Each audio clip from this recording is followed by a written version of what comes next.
बिस्मिल्लाहिर्रहमानिर्रहीम अस्सलाम वालेकुम बच्चों। Capacitance of parallel plate capacitor, हमारा ये कैपेसिटर का लेक्चर नंबर 2 है। जिस बच्चे ने अभी तक कैपेसिटर का पहला लेक्चर नहीं देखा हुआ वो देखा है, जिसको ऑलरेडी आता है वो इसको समझ ले, इनफ है। ये लॉन्ग क्वेश्चन है चैप्टर नंबर 12 का और काफी इंपॉर्टेंट लॉन्ग क्वेश्चन, और बोर्ड के पेपर में ये कई दफा आ चुका है। Capacitance of a parallel plate capacitor, ये हमारे पास एक पैरेलल प्लेट कैपेसिटर है। कैपेसिटर आपको पता है दो मेटेलिक प्लेट्स होती हैं और उनके दरमियान में कोई भी मीडियम होता है जिसको हम डाइलेक्ट्रिक बोलते हैं। और कैपेसिटर की प्लेट्स के दरमियान में जो डिस्टेंस है, लेट वी से the distance between the plates of capacitor is d। The potential difference between the plates of capacitor जो इस वक्त होगा वो, अभी मैंने लेट्स सपोज ये बैटरी अप्लाई की हुई है, ठीक है। जो potential difference between the plates of capacitor है वो V होगा, ठीक है। मगर ये बात याद रखिएगा, ये बैटरी का पोटेंशियल नहीं होता। जब कैपेसिटर चार्ज हो गया होता है तो बेसिकली ये कैपेसिटर की प्लेट्स के दरमियान का पोटेंशियल डिफरेंस होता है, मैंने लास्ट लेक्चर में भी बताया था। उसके बाद इस प्लेट पर सपोज करते हैं पॉजिटिव चार्ज है और इस प्लेट पर आपको पता है नेगेटिव चार्ज है। इस प्लेट की surface charge density positive sigma होगी, इस प्लेट की surface charge density negative sigma होगी। और कैपेसिटर की प्लेट्स के दरमियान में इस वक्त जो इलेक्ट्रिक फील्ड मौजूद होगी उस इलेक्ट्रिक फील्ड को मैं E बोल देता हूं। और इस कैपेसिटर की हर प्लेट का एरिया क्या है, A। पहले आप कुछ एक्सप्लेनेशन लिखेंगे, उसके बाद आप इसकी डेरिवेशन को स्टार्ट करेंगे। बेसिकली हमने कैपेसिटर की कैपेसिटेंस को फाइंड आउट करना है, ठीक है। तो उससे पहले आप लोगों ने कुछ बेसिक चीजें लिख लेनी है कि लेट करते हैं Q is equal to, Q क्या चीज है, charge on either of the plates. बच्चों ये charge on either of the plates होता है, ये मैग्नीट्यूड ऑफ चार्ज होती है, ठीक है। जितना चार्ज कैपेसिटर की इस प्लेट पे होता है उतना ही इस प्लेट के ऊपर होता है। हम दोनों का नेट चार्ज नहीं लेते, हम सिर्फ एक प्लेट की मैग्नीट्यूड ऑफ चार्ज लेते हैं। Charge on either of the plates. V क्या है, V is potential difference between plates of the capacitor. Capacitor की प्लेट्स के दरमियान का ये एक पोटेंशियल डिफरेंस है V। अच्छा, उसके बाद D क्या है, distance between, D is distance between plates of the capacitor। Capacitor की प्लेट्स के दरमियान का डिस्टेंस है ये D, ठीक है। उसके बाद बच्चों जो सिग्मा है वो क्या है, surface charge density of the plates है, ठीक है। प्लेट्स की जो प्लेट की सरफेस चार्ज डेंसिटी है, ठीक है। उसके बाद E क्या है, electric field. E is electric field between plates of the capacitor. तो ये हमने कुछ चीजें बच्चों यहां पर एज्यूम करनी है।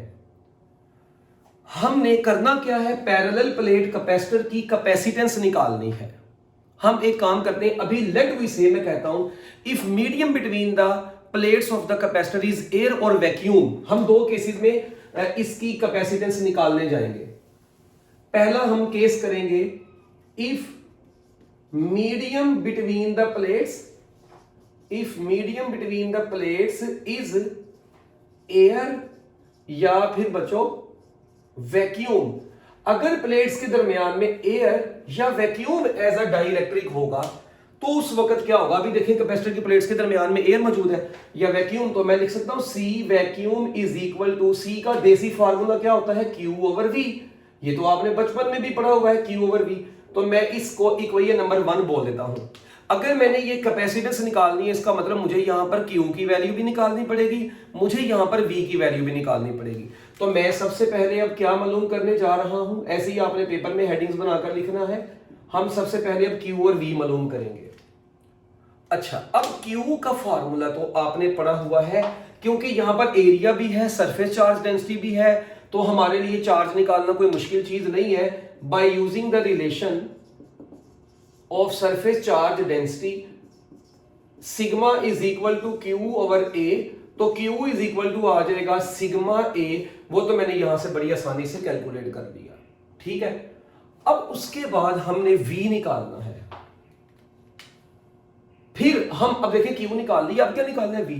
फिर हम दोबारा से एक और रिलेशन यूज करेंगे, अब V का रिलेशन यूज करते हैं। अब V का आपने एक फार्मूला पढ़ा था, क्या यहां पर इलेक्ट्रिक फील्ड है, बिल्कुल है, डिस्टेंस भी है, electric field as potential gradient का टॉपिक पढ़ा था। E is equal to V over D, वहां से रिजल्ट हमने निकाला था, E is equal to V over D. तो यहां पर V किसके बराबर आ जाएगा, वो बराबर आ जाएगा ई डी के।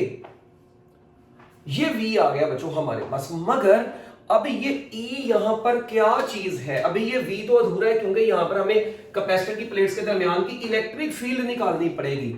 तो ये इलेक्ट्रिक फील्ड यहां पर पता क्या है, गॉसेस लॉ की थर्ड एप्लीकेशन पढ़ी थी कि electric field between two oppositely charged parallel plates, और उसका क्या फार्मूला पढ़ा था, वो पढ़ा था E is equal to sigma over epsilon naught. ये फार्मूला हम कैपेसिटर की पैरेलल प्लेट्स का निकाल कर आए हुए हैं third application of Gauss's law में।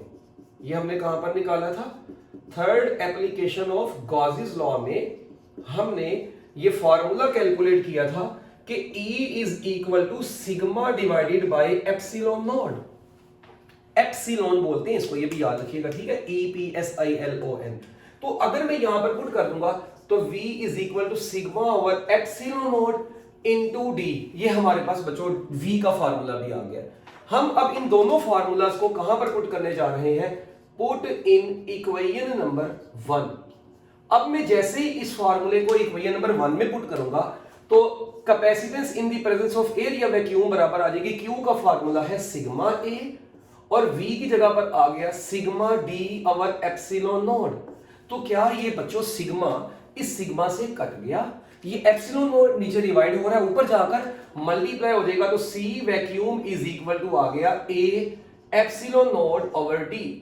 That is the final formula to calculate capacitance of the capacitor in the presence of air या वैक्यूम। तो एयर या वैक्यूम में कैपेसिटर की कैपेसिटेंस इस तरीके से फाइंड आउट की जाएगी। अब अगर कैपेसिटर की प्लेट्स के दरमियान में हम कोई डाइलेक्ट्रिक ला के रख दें, दूसरा क्या है, if a dielectric of dielectric constant, वो आपको पता है relative permittivity epsilon R is placed, अगर हम कोई डाइलेक्ट्रिक लाके जिसकी relative permittivity epsilon R capacitor की प्लेट्स के दरमियान में रख दें, तो हम सारी कैलकुलेशन नहीं करेंगे, हम इसी फार्मूले को लिख देंगे C मीडियम। अब मीडियम की मौजूदगी में यही फार्मूला हो जाएगा A एप्सिलॉन नॉट, अब साथ इसके एप्सिलॉन आर आ जाएगी, उस मीडियम की रिलेटिव परमिटिविटी या डाइलेक्ट्रिक कांस्टेंट जिस मीडियम को आपने लाकर रखा है। ये चैप्टर मैंने आपको इस चैप्टर के बिल्कुल स्टार्ट में कूलम्स लॉ में डाइलेक्ट्रिक कांस्टेंट का ये एप्सिलॉन आर जिसको रिलेटिव परमिटिविटी बोलते हैं इसके बारे में बताया हुआ है, ठीक है। अब ये आ गई आपके पास, इस इक्वेशन को नाम देते हैं हम इक्वेशन नंबर 2 का, और इसको हम नाम देते हैं इक्वेशन नंबर 3 का। अगर मैं इन दोनों इक्वेशंस को अब डिवाइड कर दूं, क्या कर दूं, अगर मैं इन दोनों इक्वेशंस को डिवाइड कर दूं तो आप देखिएगा ये मीडियम और वैक्यूम वाली आ गई, मैं इन दोनों इक्वेशंस को डिवाइड करने लगा हूं, मैंने ये एप्सिलॉन आर निकालना है एक्चुअली यहां से, ठीक है। मैं क्या काम करता हूं, डिवाइड इक्वेशन नंबर 3 बाय 2, मैं इक्वेशन नंबर 3 को ऊपर रखता हूं, 2 को नीचे, तो देखिए C medium divided by C vacuum, C medium है A epsilon naught epsilon R divided by D, और ये है A epsilon not over D। मैंने इनकी वैल्यूज पुट की, अब देखें A epsilon not over D इस A epsilon not over D से कट गया, ये एप्सिलॉन आर बचा हुआ है, ठीक है। तो आप देखिएगा एप्सिलॉन आर बराबर आ गया C medium over C air. ये आपके पास बच्चों इस वक्त जो डाइलेक्ट्रिक कांस्टेंट आया है, ये रेशो है capacitance of the capacitor in the presence of medium to the capacitance of the capacitor in the presence of air या vacuum. This ratio is known as dielectric constant. हम इस ratio को बच्चों क्या नाम देते हैं, डाइइलेक्ट्रिक कांस्टेंट का नाम देते हैं। और इसका याद रखिएगा कोई यूनिट नहीं होता क्योंकि दो सेम चीजों की रेशो है। It is dimensionless physical quantity, ये डायमेंशनलेस है। फिर तीसरी बात, can not be less than 1, ये कभी भी बच्चों 1 से छोटी नहीं होगी। ये इसके बारे में आपने बातें याद रखनी है, एंट्री टेस्ट में भी इसके एमसीक्यूज आ जाते हैं। ये हमेशा 1 से बड़ी होती है। एयर या वैक्यूम के लिए तकरीबन 1, अदरवाइज एयर के अलावा कोई भी मीडियम होगा तो इसकी वैल्यू हमेशा 1 से बड़ी होगी, ठीक है। और मेटल्स के लिए रिलेटिव परमिटिविटी इनफाइनाइट होता है। ये एमसीक्यूज हैं, कुछ आपने याद रखने हैं। अब यहां पर इधर से ना एक चीज पता चल रही है, अगर मैं ऊपर वाले रिलेशन को देखूं, मैं ऐसे भी लिख सकता हूं C medium is equal to epsilon R C air, और यहां से एक चीज मैथमेटिकली मुझे बहुत क्लियर नजर आ रही है कि सी मीडियम सी एयर से क्या हुआ करेगा, ज्यादा हुआ करेगा। C medium is greater than C air, यानी कैपेसिटर की प्लेट्स के दरमियान में जब कोई मीडियम लाकर रख दिया जाता है तो इसकी कैपेसिटेंस बढ़ जाती है एज कंपेयर टू एयर। आप एक बात याद रखें, कूलम्स लॉ में जो एफ एयर थी वो एफ मीडियम से ज्यादा थी। कूलम्स लॉ में एप्सिलॉन आर का जो फार्मूला था वो F air over F medium था, मगर कैपेसिटर में सी मीडियम ओवर सी एयर है, उसके ऑपोजिट है। वहां पर दो चार्जेस के दरमियान डाइलेक्ट्रिक कांस्टेंट लाकर रखते थे तो कूलम फोर्स डिक्रीज करती थी। कैपेसिटर की प्लेट्स के दरमियान में कोई मीडियम लाकर रखते हैं तो कैपेसिटेंस इंक्रीज करती है।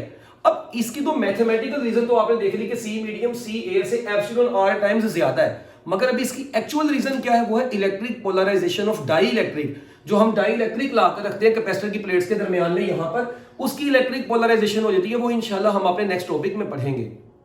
तो अभी हाँ, इसका एक छोटा सा एक्सपेरिमेंट भी है जो किताब में हमारी लिखा भी हुआ, और आप लॉन्ग क्वेश्चन में इसको लिखेंगे भी। उस एक्सपेरिमेंट से हम समझ लेते हैं कि सी मीडियम सी एयर से ज्यादा क्यों है। इसके तीन रीजंस है। एक रीजन तो मैंने आपको बता दी मैथमेटिकल है, दूसरी हम एक एक्सपेरिमेंटली निकालते हैं, फिर तीसरी है electric polarisation of dielectric. अच्छा, अब एक्सपेरिमेंट इसका कुछ यूं था कि आप देखिएगा कैपेसिटर है ना, अगर ये एक चार्ज कैपेसिटर है हमारे पास, इसकी प्लेट के ऊपर सपोज करें ये पॉजिटिव चार्ज है, ये नेगेटिव चार्ज है। अच्छा, मैं क्या काम करता हूं, इस चार्ज कैपेसिटर के साथ जाकर एक वोल्ट मीटर लगा देता हूं। क्या लगा देता हूं, ये मैंने वोल्ट मीटर लगाया और अभी कैपेसिटर की प्लेट्स के दरमियान में एयर मौजूद है, तो इस वक्त जो वोल्टेज इस वोल्ट मीटर ने शो किया, लेट्स सपोज वो वोल्टेज है वी नोड, हम उसकी कोई भी वैल्यू उसको वी नोड बोल देते हैं। अच्छा, अगर मैं क्या काम करता हूं, इसी कैपेसिटर की प्लेट्स के दरमियान कोई डाइइलेक्ट्रिक लाकर रख देता हूं और अब इसका वोल्टेज मेजर करता हूं प्लेट्स के दरमियान, यानी अब मैंने डाइइलेक्ट्रिक लाकर रख दिया, कोई इंसुलेटिंग मीडियम लाकर रख दिया, एक इंसुलेटर लाकर रख दिया मैंने, ठीक है। अब अगर ऐसा होगा और अब मैं वोल्टेज मेजर करता हूं बच्चों, वो वाला वोल्टेज V है लेड V से, और हमने रीडिंग्स अब देखी तो हमने देखा V जो है वो V नोट से छोटा आ गया। जब हमने इन वोल्टमीटर के ऊपर रीडिंग देखी तो हमने देखा V जो है वो V नोट से छोटा आया। यहां से एक चीज पता चल रही है कि जब एयर थी तो प्लेट्स के दरमियान में मैक्सिमम पोटेंशियल डिफरेंस था, जब डाइइलेक्ट्रिक लाकर रखा तो वो पोटेंशियल डिफरेंस डिक्रीज कर गया, यानी V जो है वो लेस देन V नोट आया। अब कैपेसिटेंस का फार्मूला पढ़ते हैं, C is equal to Q over V। ये फार्मूला है C is equal to Q over V।